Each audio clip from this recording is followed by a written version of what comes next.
أعوذ بك من عذاب القبر ثلاثة. Omubaka sallallahu alayhi wasallam naye nasaba Allah nagamba nti ayi Allah nkusaba omponye ebibonezo by'omuntaana. Edduwa y'omubaka sallallahu alayhi wasallam yagiddingana emirundi 3. Omubaka sallallahu alayhi wasallam fenna tukimanyi bulungi nnyo nti yalangirirwako ejjana ng'akyali mulamu, era tukakasiza ddala ti omubaka sallallahu alayhi wasallam yali talinaawo obufu bwonna bwakuyingira muliro. Naye mmwe mulowooza lwaki omubaka sallallahu alayhi wasallam yasaba Allah amutaase ebibonyobonyo by'omuntaana? Ensonga lwaki omubaka sallallahu alayhi wasallam yasaba edduwa eno Allah amutaase ebibonyobonyo by'omuntaana, lwa nsonga ggwe nange tusobole okumanya obuzito bw'ebibonerezo ebyo, tusobole okumanya nti mu kabbuli mulimu ebibonerezo ate nga bizito. ثم قال إن الأبد المؤمن إذا كان في انقطاع من الدنيا وإقبال من الآخرة. يقام مبكى صلى الله عليه وسلم nti oluvannyuma yagamba ti mazima omuddu omukkiriza bw'abanga ava mu nsi ng'ayolekedde enkomerero, nazala ilayhi malaikatun min as-samaa'i baydul wujuhi kaanna wujuhahum ash-shams. Agamba nti omuddu omukkiriza yenna bw'abanga ayolekedde enkomerero, malayika nga zino n'omwoyo gwe. Agamba nti bamalayika bakka okuva waali, bakka ku ggulu okuva waali nga beeru, oba bakka okuva mu ggulu nga beeru mu byenyi byabwe, amakulu ng'ebyenyi byabwe bitemagana nga biringanga biwandira by'enjuba. Bamalayika bano bakka ku ggulu erisooka abanoona omwoyo gwaffe, amakulu nti malayika almauti tejja yokka bw'eba enoona omwoyo gw'omuddu yenna omukkiriza. Malayika almauti ejja n'ekibinja kya zimalayika endala. Kati we bajja bateerera ku ggulu erisooka. Wabula ekyewuunyisa nga bwe tugenda okulaba abaffe bamalayika abo bwe baba bazze bonna bagenda kukka bajjemu omuntu omwoyo. Agamba omubaka sallallahu alayhi wasallam ti ma'ahum kafanun min akfani aljanna wa hanutun min hanuti aljanna. Bajja n'essanda mu ssanda z'omujjana, ne bajja n'obuwoowo mu buwoowo bw'omujjana. Bamalayika bwe baba nga bajja okunoona omwoyo gw'omukkiriza, bo bennyini Allah abawa essanda mu ssanda z'omujjana, n'abawa obuwoowo mu buwoowo bw'omujjana. Kaakati bamalayika abo ne bajja, agamba nti hatta yajlisu minhu madda albasari, okutuusa nga batuula okuva waali amaaso ge gye gakoma okulaba. Malayika bw'aba azze okunoona omwoyo gw'omuddu omukkiriza, atuula okuva wali omukkiriza amaaso ge we gakoma okulaba. Katugeze omuntu atudde awo ku buliri, oba yeebase ku buliri, oba ali mu mmotoka, oba ali mu nnyonyi, wonna waba agenda okufiira. Kati awo wogenda okufiira, malayika zino zituula okuva awo wozirabira amaaso go gye gakoma okulaba. Amakulu nga gwe wekka gw'ozirengera. Kati n'olengera malayika ezo omuli malayika almauti gwe wekka bw'omu. Wabula kino tukyetegereza abambejja ab'ebitiibwa ti malayika zino ezinoona omwoyo gw'omuddu omukkiriza oba omuddu omwonoonefu yekka y'aba aziraba. Wabula kino kituuka ku buli muntu yenna enfa gy'agenda okufaamu. Oba omuntu agenda kufa kabenje, oba omuntu agenda kufa nga atudde nga wano bwe ntudde, oba omuntu agenda kufa nga ali mu mbeera ki, embeera eno gye tugenda okuwulira oba gye tuwulira omubaka sallallahu alayhi wasallam gy'atunyumiza, buli muntu yenna agiyitamu. Agamba nti nno thumma yaji'u malakul mauti alayhi salam hatta yajlisa inda ra'sihi. Agamba nti oluvannyuma malayika w'okufa Allah amusaasire ajja n'atuula waali awo. Ono gwe tuliko ye muddu omukkiriza. Malayika w'okufa asembera n'ava mu kibinja kya zimalayika ziri ze twalabye, n'asembera kumpi awo n'omutwe gwo. Bino nze naawe tubirinze era nga tujja kubirabako kubanga omubaka sallallahu alaihi wasallam yatubulira mazima. Agamba omubaka sallallahu alaihi wasallam nti malaika al-mauti ejja netuula wooli, amakulu netuula wootadde omutwe gwo, neba nga yegenda okubuuza ebigambo bino kubanga malaika al-mauti alaihi salatu wassalam yejjamu omwoyo gw'omukkiriza. Era malaika al-mauti alaihi salatu wassalam yejjamu omwoyo gwoyo atali mukkiriza. Naye byawukana bitya nti enzija gyebezzeemu malaika al-mauti ejjeetya okunona omwoyo gw'omukkiriza ate ejjeetya okunona omwoyo gw'omukafiri. Agamba omubaka sallallahu alaihi wasallam fayaqulu ayyatuha nafsu tayyiba ukhruji ila magfirati min Allahi wa ridwani. Agamba ati malaika al-mauti egamba omuntu ono agenda okufa ti owange mwoyo gwe omulungi, omwoyo omulungi oguli mu nnyama eno, munnange fuluma odde eri okusonyibwa n'okusaasira ebiva eri Allah wo. Muwulire amawulire ag'essanyu baganda bange. Naye yenna anaafuna amawulire ganateekeddwa okubeera ng'ayeekubyamu era ng'asaba Allah ow'ekitiibwa abeere ng'amuwa amawulire gano oba abeere ng'amutuusa ku nfa ennungi bweti. Kubanga enfa eno si buli omu kyagenda gituukako baganda bange. Newankubadde nga buli omu agenda kufa, naye si buli muntu nti agenda kuweebwa enfa eno. Eno enfa omubaka sallallahu alaihi wasallam gyatunyumiza wano egenda kuweebwa abo bokka abakkiriza era abamutya. Mwana wattu nga bwe bawulira ebigambo bya Allah, ddala kituufu bawulira nga Allah yayogedde. Era nga bawulira ebigambo by'omubaka Muhammad sallallahu alaihi wasallam, ddala kituufu bakakasa nti omubaka sallallahu alaihi wasallam yayogedde. Kaakati omubaka sallallahu alaihi wasallam atunyumiza agamba nti malaika al-mauti egamba ti owange mwoyo gw'omulungi oguli mu nnyama eno, fuluma odde eri okusonyibwa n'okusaasira ebiva eri Allah.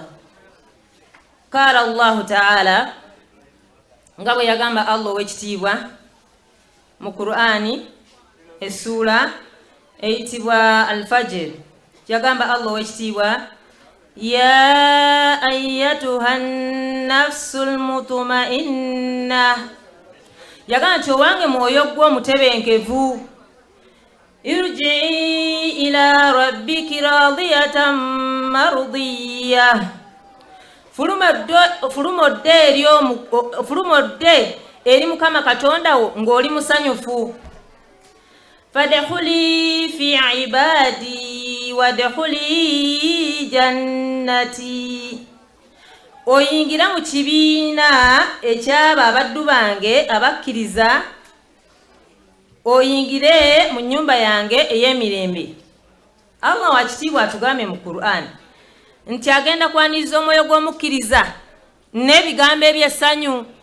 Omwoyo gw'omukkiriza malaika al-mauti egenda gugamba ti owange mwoyo gw'omutebenkevu oguli mu nnyama eno, fuluma odde eri Allah, fuluma odde eri Allah amakulu ng'oli musanyufu oba ng'oli musiimu.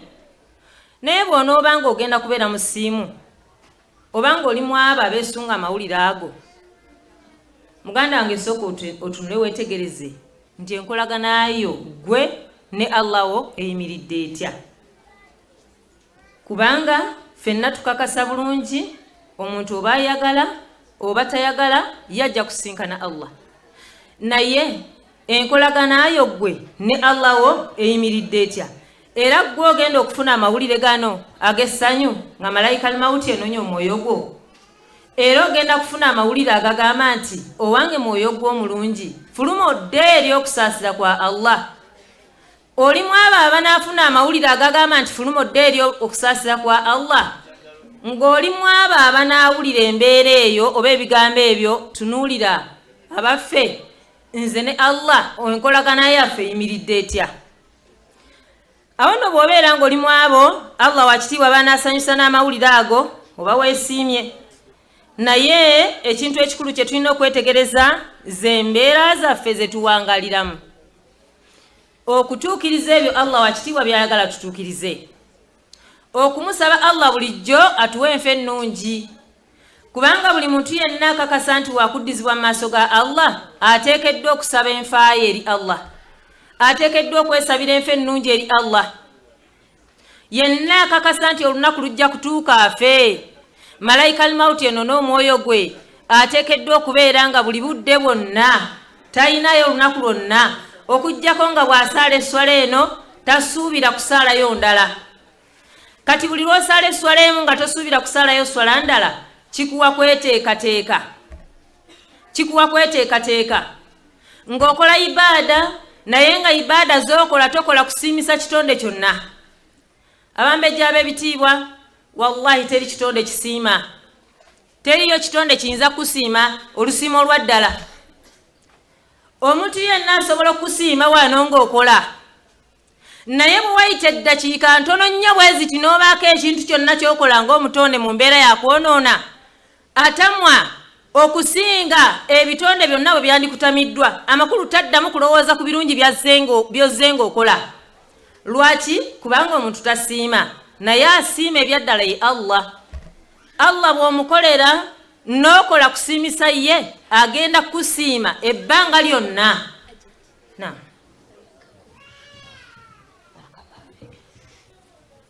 Allah agenda kusiima ebbanga lyonna, naye yenna akola nga asiimisa kitonde muganda wange bino bijje ku nze. Wallahi ebitonde tuli bizibu, teriyo muntu akwagala nga akwagala ebyaddala, be batono. Kubanga akwagala owaddala kyemba ngamba nti ye Allah ojja n'okolera omuntu ebirungi okumala emyaka nga 10, wallahi ng'omukolera birungi era ng'entambula yammwe masha Allah. Kati olunaku ne lukya ng'omutonde yenna asobya, Allah n'akukozesa ensobi emu yokka bw'eti, eyo ensobi gy'okoze n'esaanyaawo omukwano gwe mumaze nagwo emyaka 10, era nga mu bantu abasinga okwogerera obubi oyo akwata kisooka.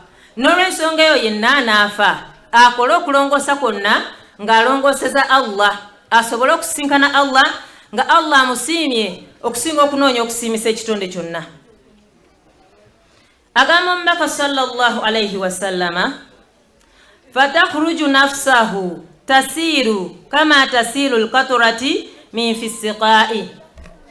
Agamba omubaka sallallahu alayhi wasallama nti omwoyo gufuluma mu nnyama mpola mpola, omwoyo gw'omukkiriza gufuluma mu nnyama mpola mpola nga gukulukuta nga bw'olaba ettondo ly'amazzi bwe likulukuta okuva mu kikopo. Omwoyo gw'omukkiriza Allah wakitiibwa bw'aba gusindikira malayika al-mauti okugunoona. Malayika al-mauti ejja n'obukkakkamu obwo, bw'emala okujja n'obukkakkamu n'ekuwa amawulire ag'essanyu, omwoyo ogwo bwe gumala okulagibwa nti fuluma mpola mpola odde eri okwesiima ebiva eri Allah n'okusonyiyibwa, omwoyo gukulukuta mpola mpola nga bw'olaba ettondo ly'amazzi bwe likulukuta okuva mu kikopo. Agamba nti nno fayakhudhuha faidha ahdhaha lam yad'uha fi yadihi tarfata aini. Kati bwe gumala okufuluma, olufuluma bwe guti bamalayika bali be twawulidde abazze ne malayika al-mauti tebaguleka mu mikono gye amakulu, tebagulekera malayika al-mauti kabanga kaweza wadde olutemya lw'eriiso. Malayika al-mauti bagijjako omwoyo ogwo bali bamalayika be twalabye ekibinja ne babeera nga olw'okuba bazze n'essanda zaabwe n'obuwoowo bwabwe, kale tebasobola kuguleka mu mukono gwa malayika al-mauti kabanga kaweza wadde olutemya lw'eriiso. Hatta ya'khudhuha fayaj'aluha fi dhalika al-kafanu wa fi dhalika al-hanut, okutuusa nga bwe gufuluma bwe guti bagussa mu ssanda ziri ze bazze nazo n'akawoowo ako ke bazze nako. Omwoyo gw'omukkiriza kasita gumala okumuvaamu, malayika ziri ezazze ne malayika al-mauti zireeta essanda enjeru tukutuku, era omuntu waalirabira nti agenda mulungi oba agenda bulungi ewa Allah oba ebimuddiridde byonna oluvannyuma lw'okufa kwe birungi, embeera zino zigenda kulabika mu maaso ge. Agenda kusooka okulaba malayika zino ezimunonye nga zitemagana ebyenyi byazo, ng'omubaka sallallahu alayhi wasallama bwe yatunnyonnyodde nti ng'ebyenyi byazo bitemagana nga bw'olaba okutemagana kw'enjuba. Ate agenda kulaba nga bazze n'essanda mu ssanda z'omujjana. Amakulu essanda ezo zigenda kuba njeru tukutuku. Omuntu amanye gy'agenda, so nga ate malayika ezinono omwoyo gw'omuddu omujeemu, omukafiiri, omuli w'enkwe, omwonoonyi, Allah nga bwe yamumenya, zigenda kubeera nga zizze zambadde ebyambalo nga biddugavu zigi mu byambalo by'omu muliro. Kati omuddu agenda okufa nga olwedda yakitegedde dda wagyalaga, olw'ensonga nti malayika ezinono omwoyo gw'omuddu omulongoofu zijja zambadde ebyambalo byeru, ate ezinono omwoyo gw'omuddu omwonoonefu zijja zambadde ebyambalo biddugavu zigizigi. Kaakati awo omubaka sallallahu alayhi wasallam agenda mu maaso okunyumiza abasahaba emboozi eno agamba ti fadhalika qawlullah hatta idha jaa ahadukum almaut tawaffatuhu rusuluna wa hum la yufarritun. Agamba nti ekyo Allah kye yagamba mu Qur'ani ow'ekitiibwa nti ababaka baffe bamujjamu omwoyo nga tebalindiikiriza. Ekyo kitulaga nti okufa teriiyo muntu asobola kukudduka. Wonna okufa we kuba kutuukidde, omuntu ateekwa buteekwa genda, oba ayagala oba tayagala. Tosobola kuwaayo wadde akadde akagamba nti mu butuufu olwaleero luno nategeddeko nti ngenda kufa, kati waakirika ngende egindi. Twalaba kiswa ya Nabbi Sulaiman alayhi salatu wassalam. Nabbi Sulaiman alayhi salatu wassalam batunyumiza nti Allah wakitiibwa yawa Nabbi Sulaiman obuyinza obususe ku buyinza obw'ababaka oba bannabbi abalala oba obulungi. Amakulu yatuuka okubeera nti asobola okulaba ebyo oba okwogera n'ebyo ebyogera n'ebitayogera ye n'amanya nti okusinziira ku kiwuka kino kigambye bwe kiti, so nga ekiwuka ekyo tekisobola kwogera nga muntu. Naye olunaku lumu Nabbi Sulaiman alayhi salatu wassalam yalaba ku malayika al-mauti n'amaaso ge. Bw'alaba malayika al-mauti yagenda mu maaso n'okubeera nga agiraba nga bulijjo. Amakulu yatandika okumweyoleka nga temwekweka. Kati olunaku lumu malayika al-mauti esanga Nabbi Sulaiman alayhi salatu wassalam ng'ali mu lukuŋŋaana lwa kusomesa. Bw'abeera ng'asomesa malayika al-mauti yajja nayo neetula mu lukuŋŋaana olwo.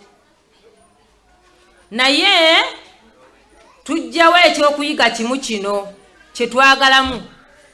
Ekikulu si kutwala byonna, naye kye twagala okuyiga mu kino kigamba nti tosobola kudduka kufa. Tubitegedde abambejja b'ebitiibwa? Mu mbeera bw'eti lwaki omuntu tosobola kudduka kufa? Nti malayika al-mauti bwe yajja wali Nabbi Sulaiman alayhi salatu wassalam, tugambibwa nti Nabbi Sulaiman yasobola okumanya nti eyo malayika al-mauti. Wabula kiso eno njagala tugijjemu kyakuyiga. Malayika al-mauti alayhi salatu wassalam bwe yatuula, kigambibwa nti waliwo omusajja omwe yali atudde mu maaso awo nga ali musomo gwe gumu Nabbi Sulaiman alayhi salatu wassalam bwe yali asomesa. Kati Nabbi Sulaiman alayhi salatu wassalam bw'agenda mu maaso ng'asomesa, malayika al-mauti yeetegereza omusajja omu mu abo abaali batudde nga Nabbi Sulaiman alayhi salatu wassalam asomesa. Ekiseera kyatuuka Nabbi Sulaiman alayhi salatu wassalam n'afuluma. Bw'afuluma malayika al-mauti n'afuluma, Nabbi Sulaiman n'asigala ng'asomesa. Naye kaakati mu bantu abo bali asomesa, omu n'amugamba nti owaayi, omusajja oli ng'abadde antunuulidde n'amaaso amakambwe. Nabbi Sulaiman alayhi salatu wassalam n'amugamba nti oyo nno malayika al-mauti, malayika wa kufa. Omusajja ono n'atya nnyo. Kati kigambye nti okutya kw'omusajja bwe kuyitirira asaba Nabbi Sulaiman alayhi salatu wassalam amukolera entambula ey'obwangu. Entambula eyo emutwaleko mangu mangu wakiri paka India abeere ng'adduka okufa kuno, malayika al-mauti si kulwa nga ye gwenonye. Omusajja ono yatwalibwa kubanga Nabbi Sulaiman alayhi salatu wassalam yali asobola okulagira entambula yonna ey'obwangu, gamba ng'empewo, gamba ng'embuyaga, gamba nga entambula yonna yali asobola okulagira entambula yonna. Era omusajja ono yatambuzibwa n'atuuka gye yatuuka, katugambe nti India. Naye mu kiseera ekyo Nabbi Sulaiman alayhi salatu wassalam waite dakika ngalaba malaika al-mauti akomyewawo. Kyenjagala tujje mu kiso eno kugamba nti okufa kuno tosobola kudduka. Abaya akyali awo asomesa malaika al-mauti ng'etuula awo ng'agibuuza nti wali musajja abadde atudde wano gobadde weetegereza bw'otyo, lwaki obadde omutunuulidde obwenkanidde awo?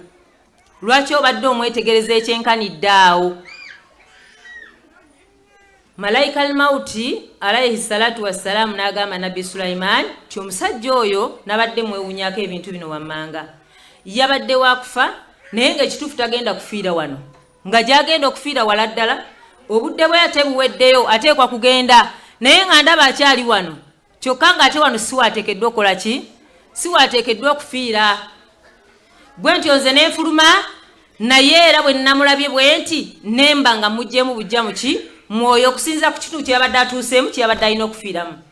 Ekyo kitulaga nti omwoyo gwonna nga gunoneddwa, malayika al-mauti ng'enonya omwoyo gwo, tosobola kugidduka. Kristo eyo tufunamu kyakuyiga na buvumu. Nti omuntu tasaanye kubeera nga atya nnyo okufa, oba okubeera nga adduka nnyo okufa, oba okubeera nga atuuka n'okugenda mu masabo, oba okubeera nga atuuka n'okugenda yonna gy'agenze ng'anoonyayo buyambi ataase obulamu. Obulamu tosobola kubutaasa bwe buba bwakugenda. Era tolinaayo gy'osobola kugenda ne bakugamba nti bajja kutaasa obulamu busigalewo. Ekiseera ky'okugenda bwe kiba kituuse, oteekwa kugenda. Kati oba oyagala oba toyagala, bw'omala okukkiriza muganda wange ali wano ampuliriza nti essaawa yonna nja kugenda, ekyo kikuwa kweteekateeka n'oteekateeka olugendo lwo nga nange bwe nteekateeka olwange. Kubanga ekituufu oba twagala oba tetwagala, ye Allah tujja kumusisinkana. Allah talina grade no munnange. Oba ofaanana otya, oba oli munene oba oli mutono, oba oli wa bbeeyi oba oli otya, ye Allah bw'agamba nti ku luno ogundi yajja, oteekwa kulipootinga oba oyagala oba toyagala. Naye ekikulu si kutya kufa na kweraliikirira bannange kufa. Nedda, kye tulina okusinga okweraliikirira mu nsi muno, ekituufu ngenze ntya. Kubyangamu akaseera nga katuuse nga malayika al-mauti ejjawuwo obanga ejja wange, amakulu ng'enkya sikeesa. Naye ng'olwaleero luno wallahi embeera gye nneedibagamu nzibu ddala. Ekyo kitegeeza nti mba ngenze seeteeseteese. Mbalamira nange bwe neeramira abambejja ab'ebitiibwa, tweteekereteekere okufa, tweteekereteekere malayika al-mauti egenda okunona emyoyo gyaffe waakiri nga ddala tusaanidde. Agenda maaso mbaka sallallahu alayhi wa sallam n'atugamba nti qala Allahu ta'ala qul yatawaffakum malakul mauti alladhi wukkila bikum thumma ila rabbikum turja'un. Yagamba Allah wa waggulu nti bagambe gwe Muhammad nti agenda kubafiisa malayika w'okufa, oyo yabakwasibwa okubeera nga abafiisa, oluvannyuma muliddizibwa eri mukama wammwe Allah. Ekyo kitegeeza nti tewaliiwo kwesalirawo ku nsonga y'okufa. Bw'abanga malayika al-mauti Allah atulaalise n'atugamba nti agenda kubafiisa malayika w'okufa, oyo eyasindikibwa gye muli okubeera nga abafiisa, kitegeeza nti teriiyo agenda kusimattuka lunaku lwe nga lutuuse. Tewaliwo kwewozaako, ekiseera bwe kituuka kiba kituuse. Agamba nti nno wa yakhruju minha ka atyabi nafhati miskin wujidat ala wajhi al-ardh. Agamba nti omwoyo ogwo gumuggyibwamu oba guggyibwa mu ssanda, naye ng'akawoowo ke guwunya oba ng'akawoowo k'omwoyo ogwo kasinga akawoowo ka miski. Agamba nti omwoyo ogwo guggyibwa mu ssanda oba guggyibwa mu ssanda zaago ziri ezaaguteekeddwamu, nga guwunya akawoowo, nga n'akawoowo ako kasinga akawoowo ka miski. Qaala, agamba omubaka sallallahu alayhi wa sallam, fayasaduna biha fala yamurruna yani biha ala mala'in min almalaikati illa qalu. Agamba nti omubaka wa Allah okusasa n'emirembe bibeere ku ye, yagamba nti bagulinnyisa mu ggulu era tebalina kibinja ky'abamalayika we baguyisa okujjako nga abamalayika abo babuuza nti ma hatha ruuhu tayyibu, abaffe mwoyo gwani guno omulungi bwe guti.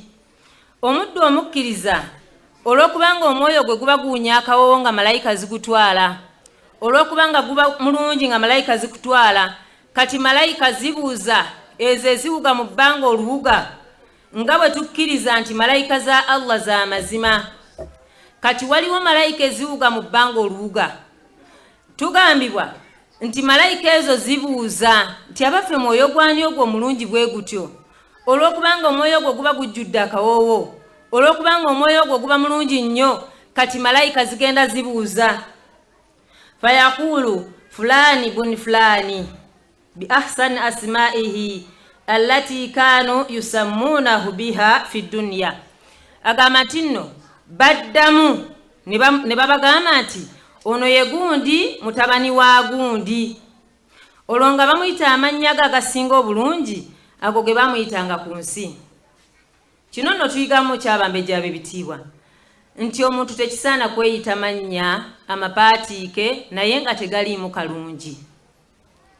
Ekirala, tekisaana kwekazaako mannya mu mannya g'abalubaale, mu mannya g'emizimu, kubanga malayika zino bwe ziribuuzibwa nti ani oyo, mwoyo gwani ogwo omulungi bwe gutyo, zigenda kugamba nti fulani bun fulani, ye gundi mutabani wa gundi, oba ye gundi muwala wa gundi. N'olwekyo ekisinga obulungi kubeera nga twekazaako amannya amalungi, weekazeeko erinnya lye ery'eddiini n'erinnya lya taatawo. Erinnya lya taatawo ery'eddiini ogambe nti amannya gange nze Amina binti Siddiq, linnya ddungi kubanga Allah wa kitiibwa yennyini lye yalagira malayika zirigenda okuyita ti ono ye gundi muwala wa gundi. Agamba nti nno hatta yantahu biha ila samai dunya fayastaftihuna lahu fayaftahu lahum fayushayyi'uhu. Agamba nti okutuusa nga bagutuusa ku ggulu erisooka ku nsi ne bagusabira olukusa gubeere nga guggulirwawo, olwo bamalayika ab'oku mwanjo ne baguggulirawo. Fayushayyi'uhu min kulli samai muqarrabuha ila samai allati taliha. Bwe batyo baguwerekera okuva ku ggulu okutuuka ku ggulu eribaliddako. Amakulu, omwoyo guno buli we gutuusibwa oba buli we gutuuka ku ggulu eribalisooka, bamalayika ab'eggulu eribaliddako baguwerekera. Nga bw'onoowerekera omuntu n'omutuusawo omutuusizza ate awo n'asangawo abamuwerekera nabo ne bamutuusa we bamutuusizza ne badda. Kati malayika zino zigenda zimuwerekera ggulu ku ggulu, ze basanze ku ggulu erisooka ziwerekera omwoyo okutuuka ku ggulu eryokubiri ne ziddayo ku ggulu erisooka. Kati n'ez'oku ggulu eryokubiri ne ziwerekera omwoyo ogwo okutuuka ku ggulu eryokusatu ne ziddayo ku ggulu eryokubiri. Kati baguwerekera bwe batyo hatta yantahiya bihi ila samai sabi'a, okutuusiza ddala lwe bagutuusa ku ggulu ery'omusanvu. Kati baguwerekera mu bitundutundu, omwoyo guno olw'obulungi bwagwo malayika bettanira oba malayika zettanira okubeera nga ziguwerekera ggulu ku ggulu okutuusa lwe gutuusibwa ddala mu ggulu ery'omusanvu. Fayaqulu Allahu azza wa jalla uktubu kitaba abdi fi illiyun. Eyo nno Allah ow'ekitiibwa gy'abagambira nti muwandiike fayiro y'omuddu wange oyo mu illiyun. Agenda maaso n'agamba nti wama adraka ma illiyun kitabun marqum yashhaduhu almuqarrabun. Era nga bwe yagamba Allah ow'ekitiibwa mu Qur'ani nti kiki ekinaakumanyisa abaffe illiyun kyeki, n'agamba nti kitabo ekibeerwako bamalayika ab'oku mwanjo bokka. Kati omubaka sallallahu alayhi wasallam atunyumiriza nti omwoyo gwe bwe gumala okutuusibwa mu ggulu ery'omusanvu, malayika al-mauti n'ekibinja kya zimalayika ekyatutte omwoyo guno bwe bagutuusa mu ggulu ery'omusanvu, Allah alagira bawandiike fayiro y'omuddu oyo mu illiyun. Ekyo nno kitulaga obw'amazima obw'enkalakkalira obutukakasa ti ku kkono ne ku ddyo kuliko malayika, ate nga malayika ezo zikola butaweera mwana wattu buli kyonna kyokola nga nsobi okimanya omutima gwo gugamba nti eno okola nsobi ate nekyokola nga okifunamu empeera okimanya kubanga omutima gwo gugamba nti eno oli ku ibaada tubitegedde buli kyonna kyonna ekiri ku nsi kuno muganda wange mukwano gwange osobola okifuula ibaada kubanga ibaada eyimirirawo na nniya buli mulimu gwonna newankubadde okwagaliza muganda wa kalungi osobola okugifuula ibaada buli mulimu gwonna newankubadde okwosa essaati y'omwami oba akatambaala ak'omu ngalo osobola okukafuula nti ibaada so nga ate osobola okukafuula nti si ibaada amakulu gwe n'okola kyokola nga tosiimisa Allah naye ng'osiimisa yakugambye okwoza naye ate osobolera ddala okugufuula ibaada ng'okola okimanyi nti kino kyenkola Allah ndaba ate era nkikola Allah nsiime wallahi bw'okikola nga Allah onoonya akusiime ajja gifuula ibaada era ajja kusiima ate kyonookola kyonna nga tonoonyamu kusiimisa Allah ng'osanyusa mutima gwo ng'osanyusa bakuliraanye mwana wattu era ojja kufuna bulungi obwo Allah wakitiibwa talimbangako n'omubaka we tugenda kubisanga byonna bye twakolanga okusiimisa abalala tugenda kubisanga yewa Allah bye twakolanga okusiimisa abalala era Allah abitwanjulire kino wakola alhamdulillah naye temwalimu wadde akalungi gy'oli amakulu byonna bye wakolanga byali bikuzeeri muliro oba byali bikuggyako oba byali bikugisaako mpeerazo tubitegedde bulungi katugambe ekyokulabirako osobola okubeerawo muganda wange mumbejja mpuliriza nga gwe mu butuufu embeera zo zonna z'owangalirako zaakunakuwaza balala embeera zo zonna z'owangalirako nga zaakugeya embeera zo zonna z'owangalirako nga zaakuvuma oba okukkakkanya mu mbeera yonna gy'oba okkakkanyizaamu kati kino ky'oba okkakkanyizaamu kyo ekituufu gwe okifunamu ky'okinoonyezaamu naye mu mbeera zonna nze ntera okugamba abantu nti oba opakasiza oli gwoba opakasiza oli kubanga tewaliyo newankubadde akanyiikuuli nga Allah agenda katulaga akooli gwe wanakuwaza katono katya kanene katya falhamdulillah Allah bw'amuwa obugumiikiriza ne mutuuka mu maaso ga Allah nga yagumiikiriza ako konna ke wamulyaza amanya katono katya kanene katya kajja kwanjulirwa n'olw'ensonga eyo tumanye butya bwe tukola mirimu tumanye butya bwe tukola ibaada kubanga malayika zino zibeera bize mu kuwandiika kati era ze zitwalayo fayiro yaffe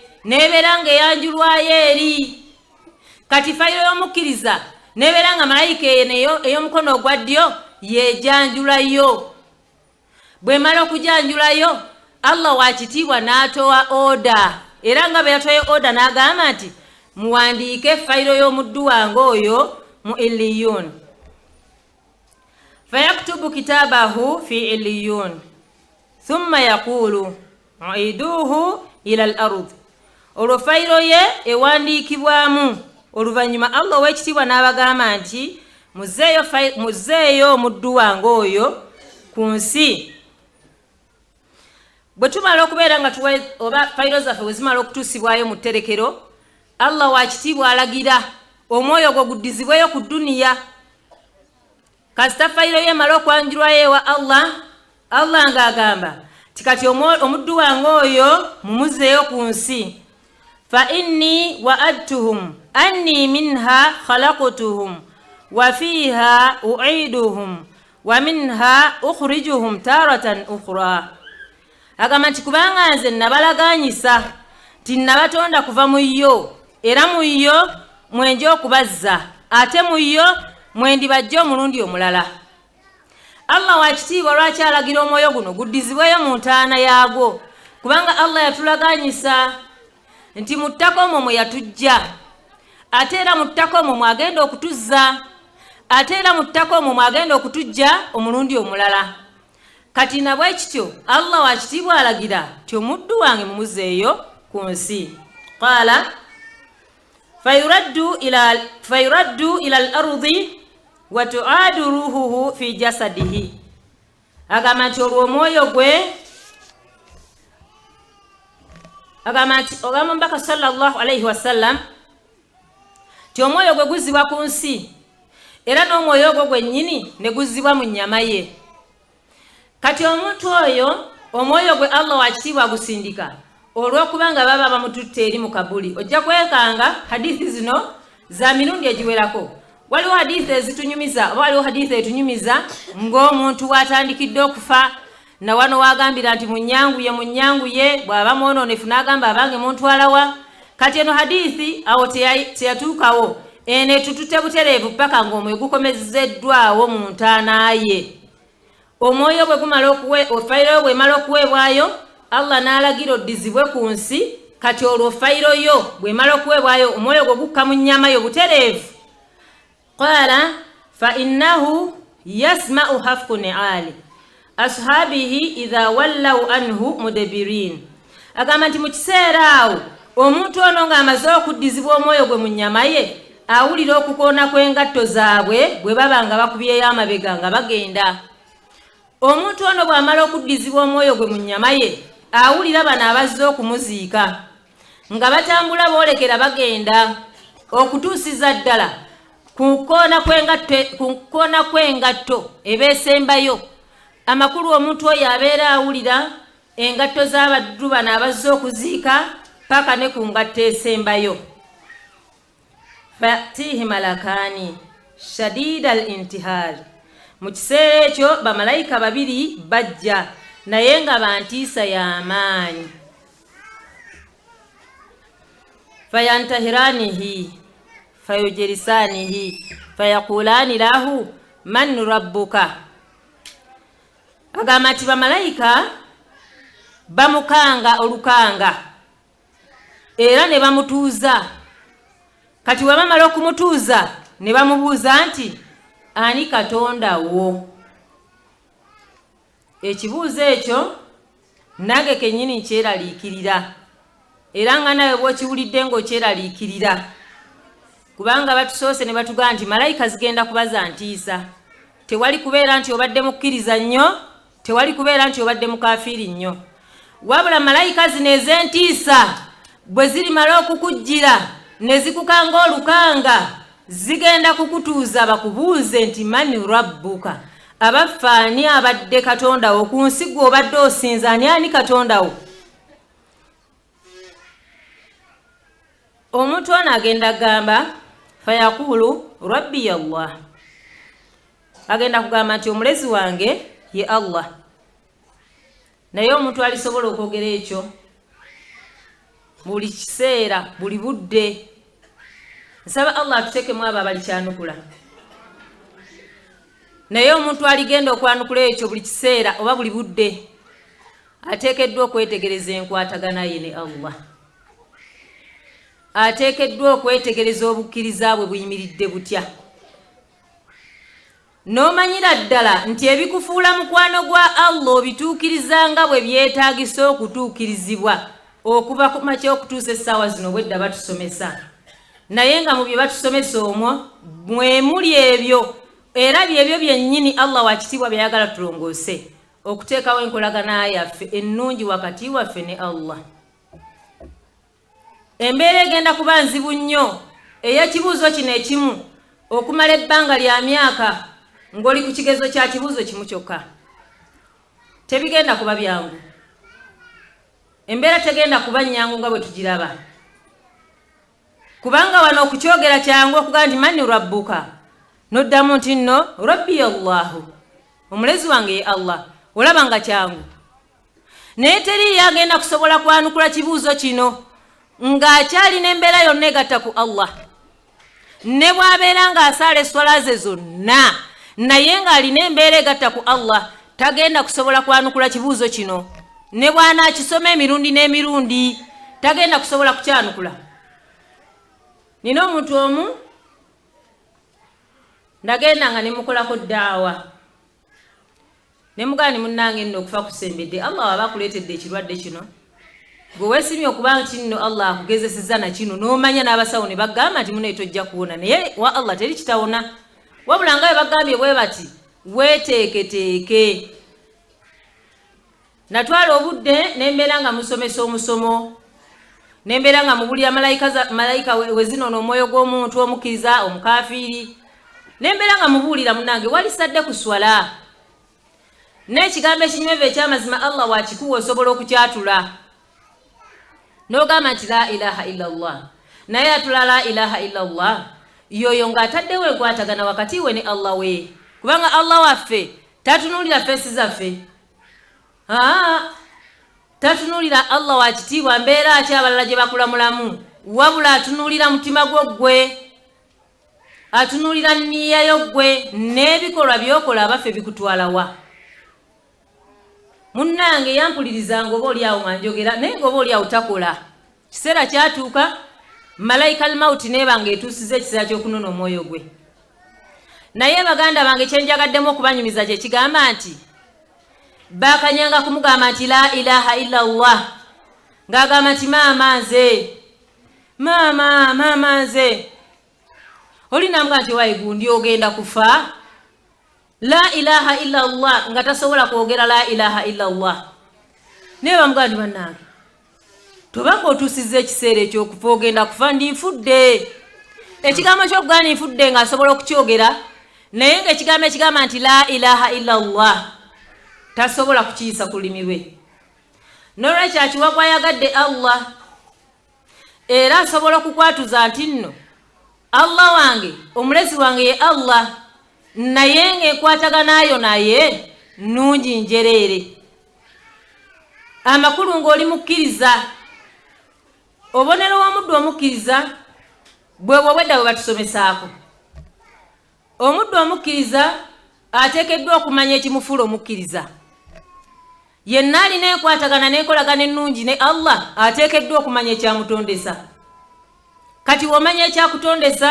n'oba ng'oteeka buteesi mu nkola ekyo ekyakutondesa kubanga Allah akitubuulira n'atugamba nti wama khalaqtul jinna wal insa illa liyabudun Allah teyatonda majini n'abantu wabula yatutonda ffenna kubeera nga tumusinza kati gwe n'omanya nti ngenda kusinza Allah wange ebbanga lyonna ery'obuwangazi bwange n'otandika okweteekateeka nga bw'ozibya tosuubira keesaayo olulala buli lwozibya bw'oti ne luziba ne weebaza Allah nti luno ndubizibizza Allah wange alhamdulillah simanyi byankya bwe binaabeera Allah naye gwe nsinga okubimanya n'oteekawo enkwatagana n'omukwano omujjuvu wakati wo ne Allah wo ojja kuba tokyalira biseera byakugeya ekyamazima ojja kuba tokyalina biseera bituula ku muntu omugeye onoobijjawa ng'okimanyi nti ŋŋenda ng'okimanyi nti obudde tolina ng'okimanyi nti enkya gw'oddako nina embeera gye mpulira nga ddala mutuufu ye yalisaanye ffenna tufumitizengako kubanga bwe babika yenna abaafudde oba gwe baba babise mulindowooza nti oba nze nzirako gasobolera ddala okukya amawulire nga gwe babika yenze ekintu ky'okumanya nti nze oba nzirako nze kulwange kinnyamba neefuna butya bwe neeteekateeka akatono ke nsobola wabula ekituufu tetulina busobozi obusobozi abulina ye Allah neekola okusinza kwako akatono Allah k'aba nsobozesezza ate n'empanjaga nnyo Allah wakitiibwa akakkirize kubanga mbategeeza ebigambo bino buli mwana Adamu yenna Allah gwe yatonda mu nsi muno mwonoonyi ate nga mwonoonyi ekiyitiridde kyova olaba nti kola katono ako k'okoze naye ate owanjagire nnyo Allah akakkirize kati obwo obutonotono obwo munnange bwe bukuŋŋaana bugenda buwera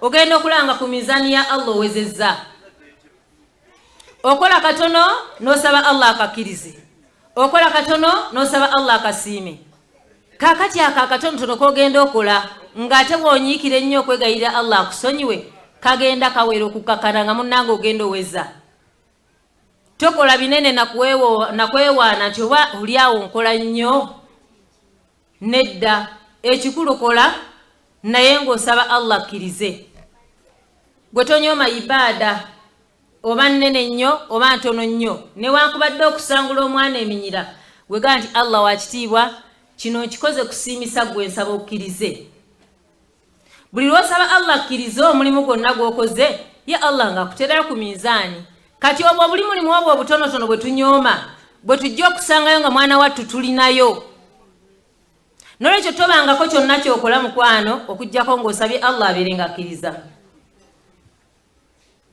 omuntu yenna bw'alimala okwanukula ekibuuzo ekyo ekigamba nti nno omulezi wange ye Allah, malayika zigenda kuddamu zibubuuze.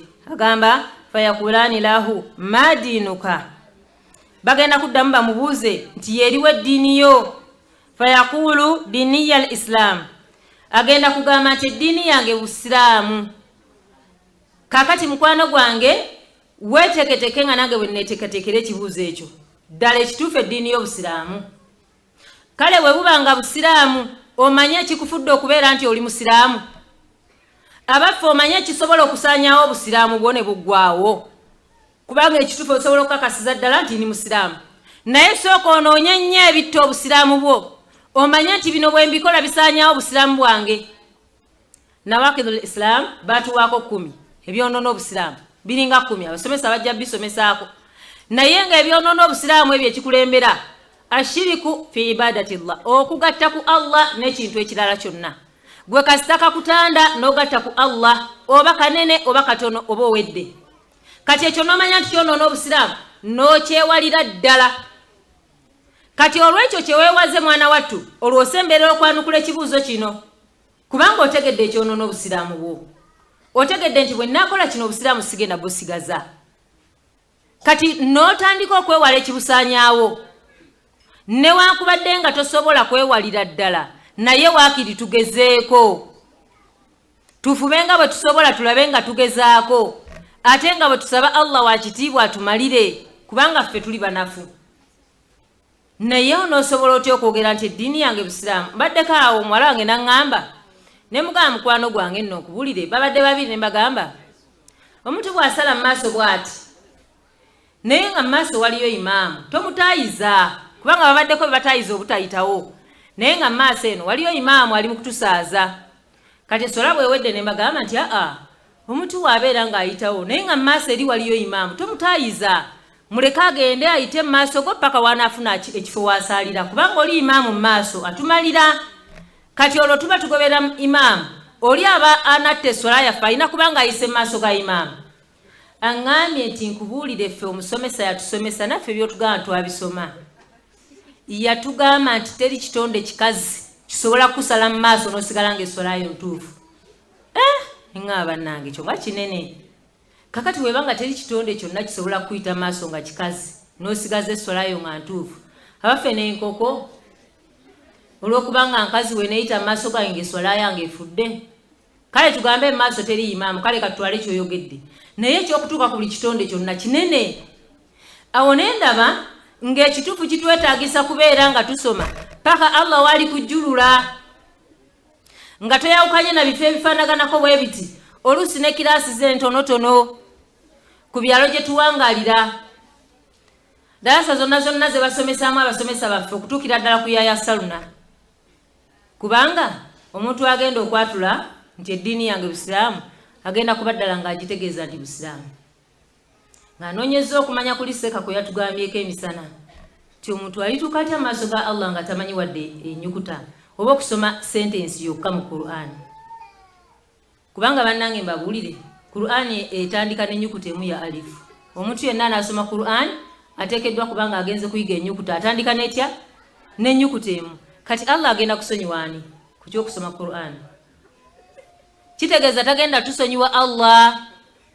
Tulina kufuba bufubi kulaba butya bwe tusoma ki Qur'an y'ekitiibwa.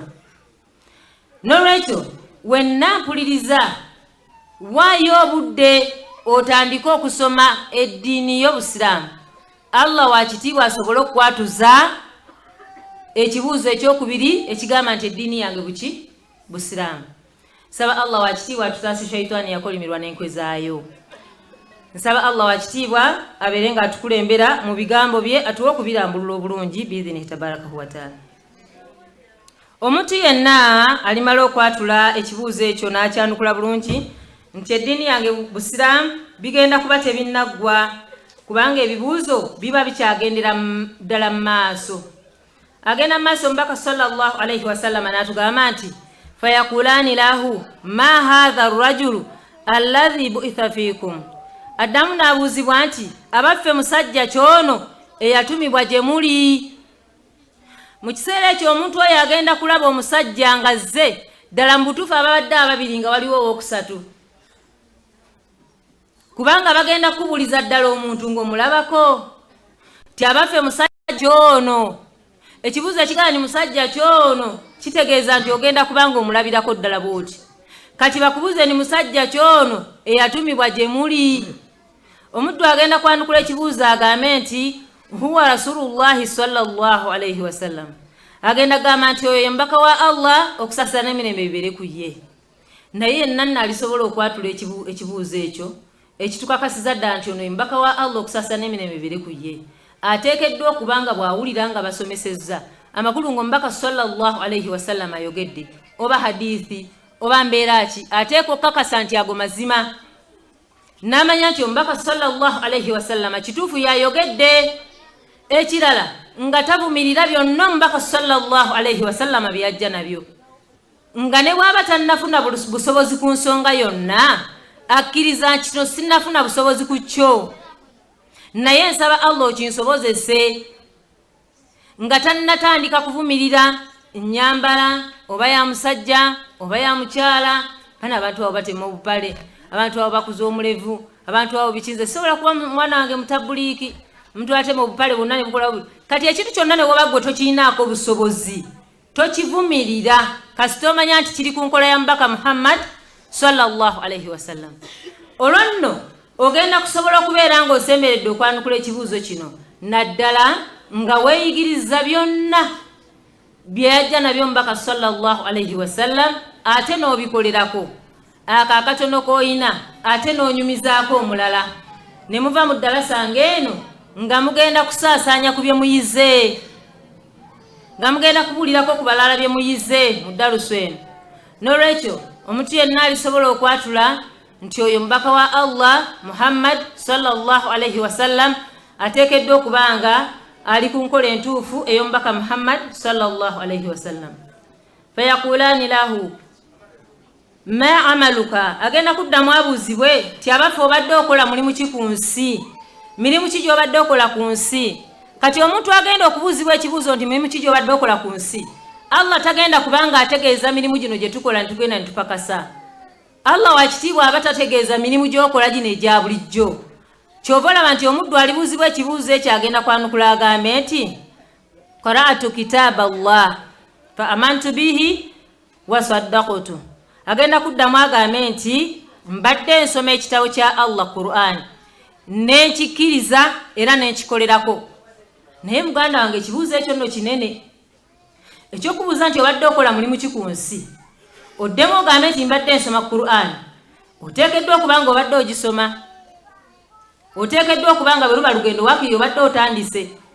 ekirungi kya byonna omuntu ampuliriza wano newankubadde nga abadde tasoma Qur'an naye n'agamba nti ku lw'obunene bw'ekibuuzo ekyo sigenda kuddamu kwosa ddalasa yonna erimu kusoma ya saluna oba Qur'an n'agenda leero ng'enniya ye agenda kutandika ya saluna nga ya saluna eyo gy'agenda okusoma emutuusa kusoma Qur'an n'afa ng'abadde yakayiga ennyukuta 3 Allah agenda kumusobozesa okwatula ebigambo bino kubanga abadde yeteekateekera olugendo lw'okusoma Qur'ani era ng'alutandise atandise ennyukuta emu n'eyokubiri ng'atandise kusoma Qur'ani y'ekitiibwa kati Allah wakitiibwa agenda kumusobozesa bulungi nnyo okwanukula ebibuuzo bino n'olwekyo muganda wange tewenyooma mu mbeera zonna tugambye nti nno alifu yokka emu bweti gye tutandika naye okuyiga Qur'an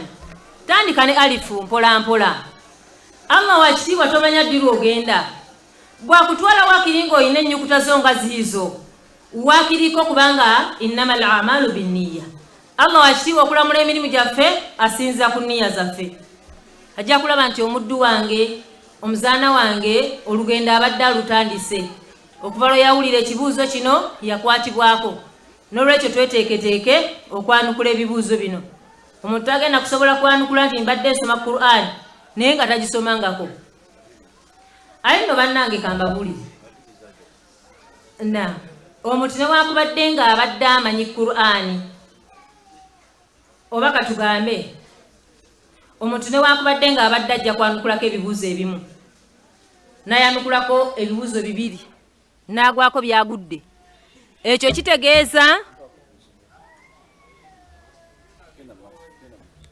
kitegeeza nti ebirala bino byagudde, ebirala byabagudde tajja kusobola kumalako olw'okubanga agudde ebibuuzo byonna byagudde bigenda kusobola okumubonerezesa. Awo biba tebinnaggwa kubanga lwaki ebyo oba obigudde, kyekikuleetedde okugwa ebirala n'obituuka. Amakulu nti yenna atuuseeko byatuuse ate bino byagudde kitegeeza nti ajja kubuuzibwa ku byo. Baŋŋaanye nti nno obudde bwange bulabika bwebwo. Kakati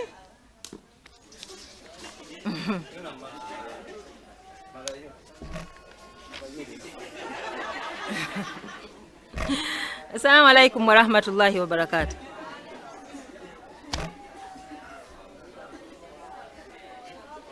Mbaka sallallahu alaihi wasallam atugamba, era ddala kituufu ndowooza obudde buweddeyo bwange kubanga nembeera bwetyo bwe yekyanze biidhini rahman. Wabula agambye Mbaka sallallahu alaihi wasallama nti wahiya akhiru fitnati, tebasobola kuwulira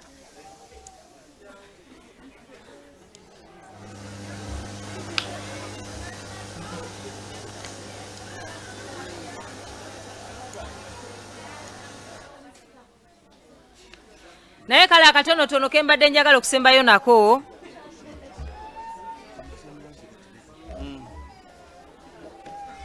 mbadde njagala nnyo bannange tumanyeeko ku miryango gino egyejjana, emiryango tumanyeeko ku miryango gino egyejjana katono ddala. Gwe nange tusigale nga twebuuza abafooko ninako omulyango Allah wakitiibwa w'abantu alidde kuno waliwo oba w'abantu alidde mu kaseera kano ninako omulyango. Emiryango gy'omujjana tumanyi bulungi nti giri 8 naye waliwo sheyi we yatuweera emiryango 14 nga tuwadde emiryango egye 14 waliwo omulyango ogusooka oguyitibwa Babu Rayyan. Omulyango guno Babu Rayyan gwa basiibi. Ne wabawo omulyango oguyitibwa Babu Swala. Omulyango guno Babu Swala gwaba basaalanga eswala zaabwe eza farudha n'eza sunna nga ate basiwa obudde. Ne wabawo omulyango oguyitibwa Babu Jihad ogwaba abalwana entalo z'eddiini n'abafiira mu kuzaala n'abatalekereranga bannaabwe mu ntalo zonna ez'eddiini oba ez'okuwerekera owerekera nakawere agenda kuzaala n'omubeererawo amakulu okulwanira ku munno olutalo. Waliwo omulyango oguyitibwa Babul Hajji, Babu Sadaqa, omulyango gw'abasaddaaka n'omulyango gw'abo abakolanga hijja. Ne wabawo omulyango oguyitibwa Babu Tauba nga mutuufu oli ye ayitiranga nnyo kola istigifaaru nga ye muyitirivu wa kwenenya. Bana nsaba Allah wakitiibwa atuwe wakiri obekwe gwe wettaniro gaye nti wakiri wano wo kansinziire wakiri wano wo. Ne wabawo omulyango oguyitibwa Babu Zaka ng'omuddu ye ayitiriranga nnyo okutoola n'awaayo. Tubiteredde. Babu Swila omulyango gw'abayunga ng'Oluganda ng'omuntu ye taganya kwawukana na muntu, taganya kwawukanya taganya kwawukanya ba Luganda. Anti obudde buweddeko baziganye era ali wana ninze bulinzi ndudde ne kazindaalo ndudde ndabika ndudde ne kazindaalo. Subhanallah. Tugambye Babu Tauba omulyango gw'abo abayitiriranga okwenenya ng'omuntu ye muyitirivu wa kwenenya. Tugamba nti Babu Zaka ng'omuntu ye yatoolanga n'awaayo. Babu Sila omuntu nga yayitiriranga okuyunga Oluganda wakati we ne baganda be ab'okumpi n'Oluganda lw'Obusiraamu. Makulu ye nga takkiriza abantu kwawukana. Wabawo omulyango Babu Tawhid ng'omuntu yafangayo nnyo ku misomo nga gino nga yetagwa ddalasa. Tubitegedde nga yasalawo nti nze sijja kugwa ddalasa, sijja kugwa byakusinza Allah. Tubitegedde. Emiryango tugiddemu twaze kunoonya ogusooka Babu Rayyan. Assalamu alaikum wa rahmatullahi wa barakatuh. Omulyango ogusooka Babu Rayyan gwe mulyango gw'abasiiba. Omulyango ogwokubiri Babu Swala abaasalenga eswala zaabwe eza sunna ne swala eza farudha. Omulyango gw'okusatu babul jihad, ogwabo abalwananga entalo z'eddiini, abaafiira mu kuzaala. Naye entalo zonna ze tuyinza naye tetusobola zinnyonnyola kati kubanga entalo z'eddiini zaawulwamu emiteeko. Ne tugenda ku mulyango omulala guyitibwa babu sadaqa, abo abaatoolanga mu mali yaabwe ne bawaayo. Omulyango omulala guyitibwa babul hijja oba babul hajj, omulyango gw'abakolanga hijja. Omulyango omulala guyitibwa babu dhikri, ng'omuntu yabeeranga obulamu bwe bwonna n'obuwangazi bwe ng'abeera mu kutendereza Allah, olulimi lwe nga teruggwako tasbihaati, nga buli wabeera mu kutendereza Allah. Omulyango omulala babu tauba, omuntu nga ye obulamu bwe bwonna awangaala abeera mu kwenenya. Ono nno babu tauba mwe muli abo abakaabako ku maziga ku lw'ensobi zaabwe, ebyayita byabwe. Omuntu n'abeerawo n'akaaba naye ng'ekimukaabya si kirala wabula ebyo by'azzaakola. Ogwo mulyango. Babu zaka, abantu abaatoolanga mu mali yaabwe zaka. Babu sila, abantu abaafiirangawo okuyunga oluganda okuviira ddala ku lw'oluganda olw'okumpi n'oluganda olw'ewala. Amakulu paka ku luganda lw'obusiraamu nga gwe tokkiriza abantu kwawukana. Gwe wolaba abaawukanye woofiira n'oga nti bano nze nteekwa kubavaako nga baddiŋŋanye. Kati bw'obaddiŋŋanya guno omulyango mwoli. Wonna wolaba abatabuse waliwo embeera egenze mu maaso n'oga nti wano nfiirawo, nja kubaddiŋŋanya, Allah ayisizeeko, omulyango guno mwoli. Waliwo babu tawhid, ng'omuntu ye mu butuufu ebifo nga bino tabivaamu, ye nga buli waawulira ddala saalina kugenda. Ekirala ng'afaayo nnyo okuyiga eddiini ye. Ne wabaawo omulyango guyitibwa babu luha, ng'omuntu yafangayo nnyo okusaala essola ya luha, solati luha ey'okumakyawo. Ne batuga nti babu radin, omulyango guno shehe yagamba nti nno omulyango gw'abaasiimanga, nga basiima okugera kwa Allah okulungi oba okubi. Ng'omuntu ye kaabe ng'agereddwa kibi nga kinene kitya, mu maziga omwo yeerekereza n'afukamira ne yeebaza Allah, nga te ennaku eno emuluma, wabula nga ennaku emuluma agissa wali n'aga nti Allah wange nkwebaza olw'ekigezo kino. Be baasiimanga okugera kwa Allah okulungi n'okubi, balina omulyango. Nga ye mwana tutalabayo kibi Allah kyageze, newankubadde nga Allah ebibi abigera. Era njogera nkyamu okugamba nti Allah tagera kibi, Allah ekibi akigera, wabula Allah tagera nsobi. Kyekigambo ekituufu, naye Allah ekibi akigera. Y'ensonga lwaki tugamba tuteekeddwa okukkiriza okugera kwa Allah okulungi n'okubi. Ne tuba n'omulyango ogw'abaakuumanga obusungu, nga mu butuufu omuntu afuga obusungu bwe, ng'era ekyo yakyenyumirizaamu nti nze mu butuufu obusungu tebusobola kumpangula. Batono nnaabo bannange. Babul qazimin al-ghayzi,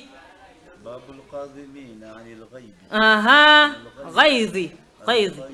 Naam, omulyango gw'abo abaakuumanga obusungu, ng'omuntu ye tasiba busungu ku mutima, amakulu nga tanyigira lunaku, yakedde ku makya nga munyiivu, bw'atuuse okwebaka n'aga nti Allah nze ensonyi yeyanyiizizza era sirina kye muvunaana, naye nga kyeyamukoze kinene bitya, n'aga nti Allah nze namusonyiye ku lulwo, wabula nga obusungu bw'alina ano ku mutima asaba Allah bumuggirewo. N'olwekyo abambejja ab'ebitiibwa, emiryango egyo tugyettaniire, waakiri obeeko omulyango gw'oyikiriza.